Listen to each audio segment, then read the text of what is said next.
Yo, what's going on, guys? Welcome to yet another trade recap. This is how I made $350 trading the Nasdaq today.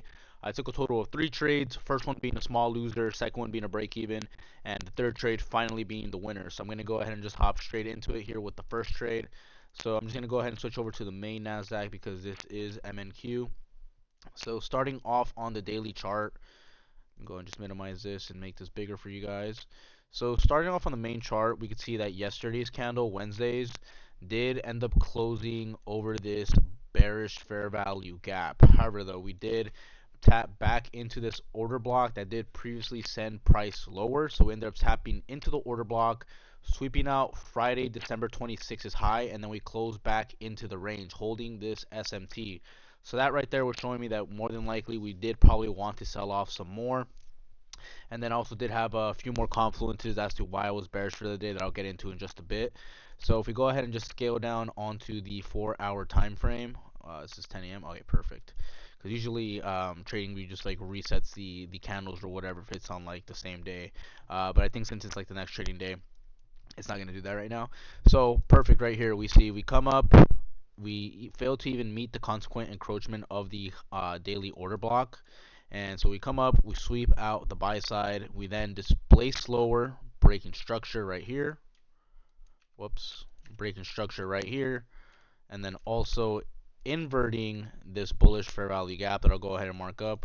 So we inverted this gap right here. And as you can see right here, we also swept out this minor buy side as well.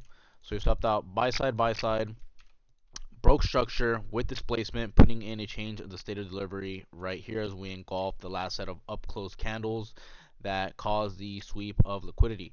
So we had a 4-hour change in state of delivery out of the daily PD array. So that right there is already time for alignment. For those of you that don't know, if it's a daily PD array, it is supposed to be an hourly, but obviously if it's on a higher time frame, it's also going to be on the lower one. So we had a 4-hour break of structure, inversion fair value gap, and change in the state of delivery right here once we engulf this set of candles. So we also did create a balanced price range as we created a bearish 4-hour value, 4-hour fair value gap as well that we ended up tapping into. So you can see here, 6 a.m. candle comes into there, sweeps out these two 4-hour highs. We wick it perfectly, and then we reject lower, closing even lower. So that right there instantly made this my drawn liquidity. And if I can go ahead and mark it up on here as well, we have that right there. So you can see right here, ES also tapped into the fair value gap as well. So we have 2 time frames already lining up saying that more than likely it did want to be bearish.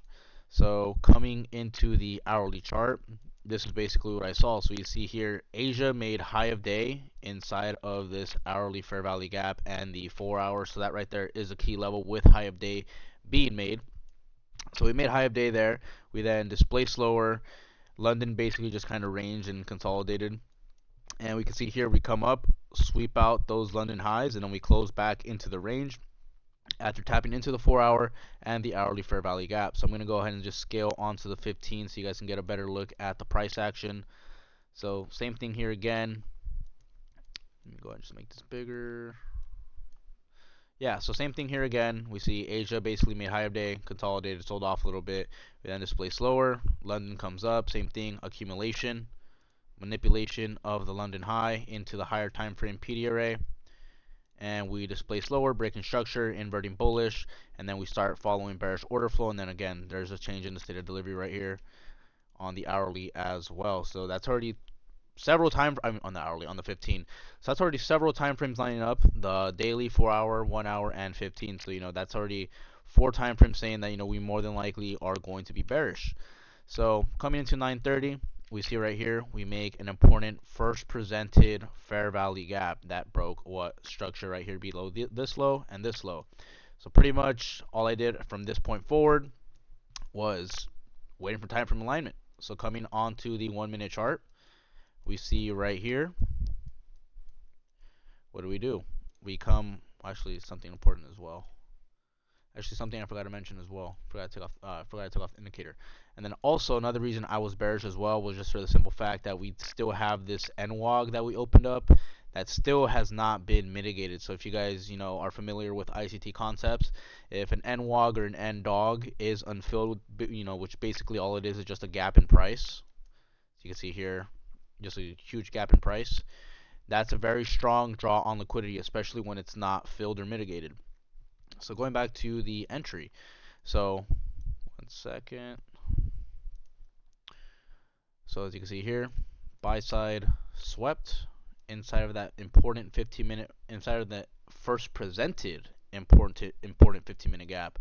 So we sweep liquidities right here, and I believe we also had an SMT. Yeah, so we also had an SMT. So we sweep liquidity. We had SMT inside of that 15. I don't know why the fuck I marked it as CISD. And then we also came into a premium. So this right here, where my confluence is, we came into a premium, swept out the buy side, closed back within the range, SMT. It's right here. And then we displaced lower, breaking structure, inverting bullish, and respecting bearish, of course. So I didn't enter here off this change in the state of delivery. I wanted further confirmation, which for me was the inversion of this 1 minute gap right here. Why? Because price previously used this 1 minute gap to send price higher. So for me, as soon as this gap right here got inverted, I was looking for an entry model. So right here, basically all I did was I entered on this fair value gap that broke structure, and I was going for a 2-to-1 risk to reward. So pretty much this trade unfortunately did not pan out as expected. So we were in there, we suffered some drawdown for a bit, went to profits, and then right here, as soon as we broke this low, I went ahead and trailed my stop to the body of this candle because we made new bearish PD arrays, and if order flow was really bullish, should we come into these gaps, it should tap in and then send it lower. And if it doesn't, more than likely it's probably just going to retrace higher. So as you can see here, I'm going to go ahead and continue to play this. It ended up stopping us out with a trailed stop. Initially had risk 250, but with the trailed stop, ended up only losing like about $100. So that right there was the first L that I took. And let me go ahead and just skip to the other trade. Actually, I can just go ahead and do this. Whoops, my fault, OGs. What time was? Oh, I forgot I had it on MNQ as well. I'll just go ahead and switch over to the MNQ. So my second trade was actually a long idea, and I took both these trades during the PM session, by the way. So if I remember correctly, this was actually a 2-minute model that I took. So let me make sure everything is lined up. Okay, cool. So it's around here. So pretty much, let me see here. Oh shit. All right, so it's just gonna get pretty confusing. I'm pretty sure it's just gonna become, yeah, okay. Whoops.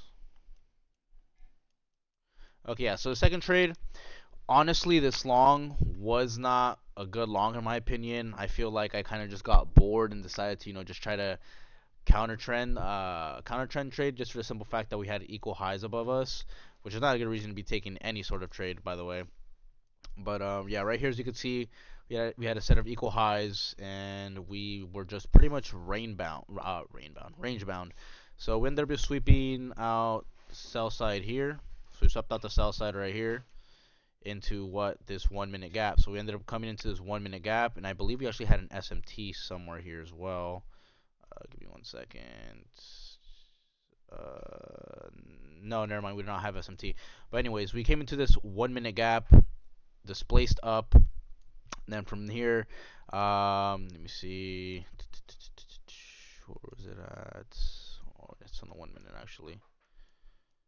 I'm sorry, it was a 2 minute gap, and I believe we actually, yeah, we also tapped the 1 minute gap, and then we also had a change in the state of delivery on the 1 minute, which was right here, last set of down close candles that swept out liquidity. So we had a change in the state of delivery on the 1 minute, displacement, met with displacement, broke structure, balanced price ranges, and we had equal highs above. So I was looking to take this to the upside.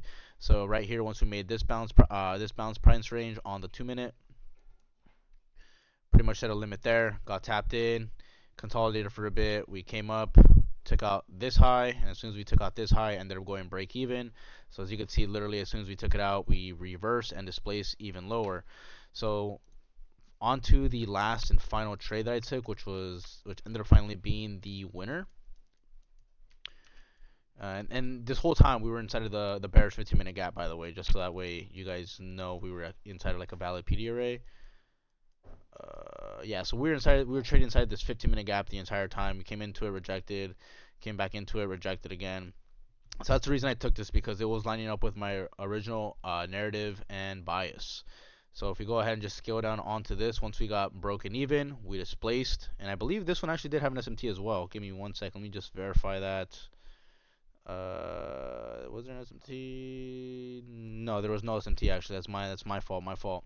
So basically, we came up, swept out liquidity back into this 1 minute gap right here.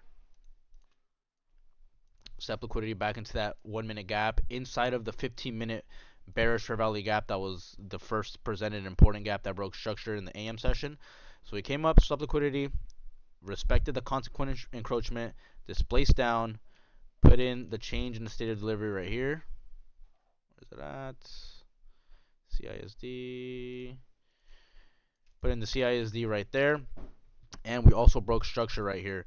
So what do we have? We have a unicorn breaker block, high, low, higher high, lower low. As you can see here, it says very valid displacement. It was fast, it was quick, and this important fair value gap that broke structure lined up with the breaker.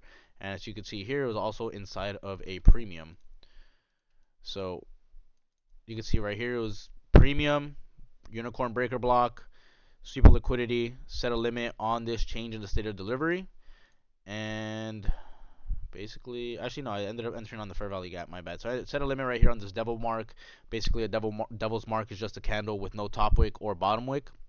So set a limit on this unicorn breaker block. Set a limit on this unicorn breaker block, price retrace back in, and immediately just fucking drake to the downside, smashing our TP with literally very little to no drawdown. And as you can see here, we hit a very nice 2-to-1 RR before, price basically just reversed and just decided to, do fuck all for the rest of the day. So yeah, that's basically, how I made $350 trading the Nasdaq today. It is on an eval account, by the way. So the first trade I took, initially risk 250, and then I chilled my stop, ended up getting stopped out, only lost about $100. From there I took the second trade, broke even, didn't really lose much, and then this third trade, same thing, risk 250, and then hit full TP. I think I ended up winning like 450, and then minus a $100 loser. That right there is $350. So yeah, that's pretty much the whole trade recap and trade breakdown that I had for today for my 3 trades. I'm not gonna lie, I kind of did break my rules and did overtrade a bit, but the reason I kind of was more lenient today was, for one, the first loss wasn't a full size loss. 2, second trade was a break even, and then 3, because the first loss wasn't a full size loss, it'd kind of be the same thing, so like say I did take that same loss for say the first trade was a $250 loss. Had I decided to take a second trade for the day, I would have only risked $125. So I mean, it all ended up working out. Technically, it was following my risk management parameters.